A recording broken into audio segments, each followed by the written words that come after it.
नमस्कार, मैं हूं आपके साथ इश्तियाक अहमद और आप देख रहे हैं आर्य न्यूज। रुक करेंगे देश और दुनिया की तमाम खबरों की तरफ।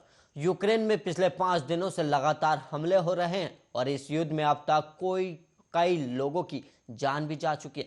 और इस बीच कल यानी 28 फरवरी को यूक्रेन पर रूस बातचीत के लिए टेबल पर आया और दोनों देशों के बीच करीब 5 घंटे तक मीटिंग चली और ये फैसला हुआ कि युद्ध विराम को लेकर बातचीत जारी रहेगी और इसके अलावा कोई दूसरा समझौता नहीं हुआ है। लेकिन मिली जानकारी के मुताबिक अभी हालात पटरी पर लौटते नहीं दिख रहे और वार्ता के खत्म होने के तुरंत बाद ही रूस ने कीव और खार्किव में हमला तेज कर दिया है।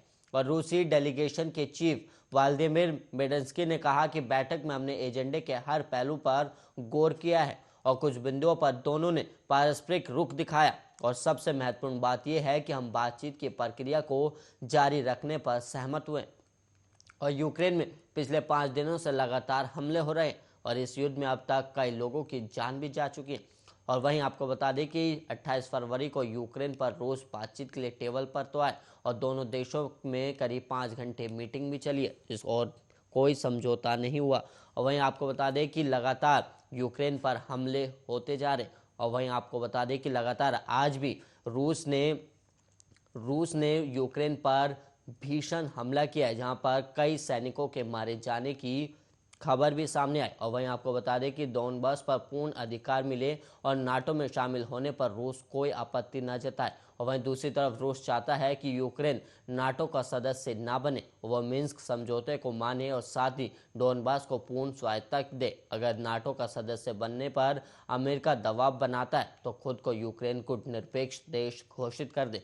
और दोनों देश एक दूसरे की शर्तों को मानने से पहले ही इनकार कर चुके हैं। लेकिन उम्मीद है कि जब पोलैंड और बेलारूस बॉर्डर पर अगले दौर की बातचीत होगी तो कोई बीच का रास्ता निकल सकता है।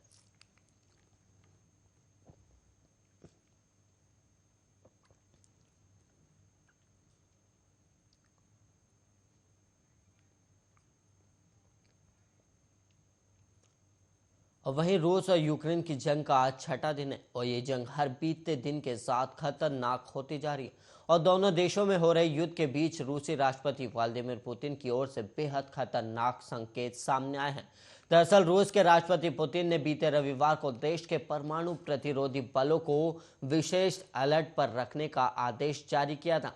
और उनका कहना है कि पश्चिमी देश रूस के खिलाफ उकसाने वाली कार्रवाई कर रहे हैं। और वहीं रूस के परमाणु धमकी पर कई देश नाराज भी हैं और यूक्रेन पर हमले को लेकर पश्चिमी देशों ने रूस के विमानों के लिए अपना एयर स्पेस बंद कर दिया है।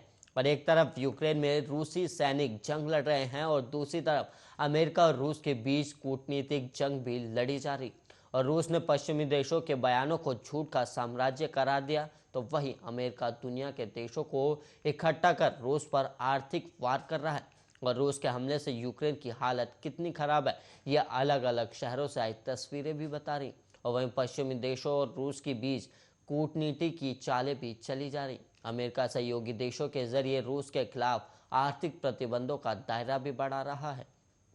और वहीं अमेरिकी राष्ट्रपति जो बाइडेन ने ट्वीट करते हुए कहा कि यूक्रेन पर रूस के आक्रमण पर चर्चा करने के लिए मैंने आज मित्र राष्ट्रों और भागीदारों के साथ बात की और हम अपने देशों की रक्षा में लगे यूक्रेनी लोगों के लिए अपना समर्थन जारी रख रहे हैं। हमारी सहमति बनी है कि अगर रूस तनाव नहीं घटाता है तो उसे इसके लिए भारी कीमत चुकानी पड़ेगी।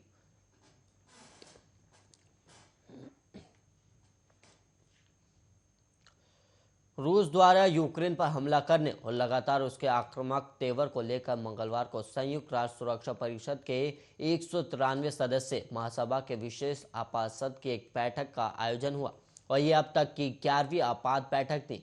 और इसमें करीब 15 सदस्य परिषद की ओर से वोटिंग कराई गई और इस बैठक में यूक्रेन संकट पर संयुक्त राष्ट्र महासभा की आपात बैठक बुलाई गई और वोटिंग भी हुई और 11 मतों से ये प्रस्ताव पारित हुआ। लेकिन भारत एक बार फिर मतदान प्रक्रिया से बाहर रहा और भारत के अलावा वोटिंग से एक बार फिर चीन और यूएई भी बाहर रहा। और इस बैठक में चर्चा के दौरान यूएन में भारत के स्थायी प्रतिनिधि टीएस त्रिमूर्ति ने कई महत्वपूर्ण बातें कही। और वहीं इससे पहले रूस और यूक्रेन के बीच हुई बैठक बेनतीजा रही और इससे पहले 28 फरवरी को यूक्रेन और रूस बातचीत के लिए टेबल पर आए और दोनों देशों के बीच करीब 5 घंटे तक मीटिंग चली और फैसला हुआ कि युद्ध विराम को लेकर बातचीत जारी रहेगी और इसके अलावा कोई दूसरा समझौता नहीं हुआ। लेकिन मिली जानकारी के मुताबिक अभी हालात पटरी पर लौटते नहीं दिख रहे और वार्ता खत्म होने के तुरंत बाद ही रूस ने कीव और खार्किव में हमला तेज कर दी और इसके अलावा दोनों देश मीटिंग में हुई वार्ता को अपने अपने सलाहकार के पास ले जाएंगे और दूसरे दौर उन बिंदुओं पर बातचीत करेंगे। बेलारूस में हुई वार्ता में रूसी प्रतिनिधिमंडल के चीफ व्लादिमीर ने कहा कि अब रूस यूक्रेन की अगली बैठक बेलारूस पोलैंड के बॉर्डर पर होगी।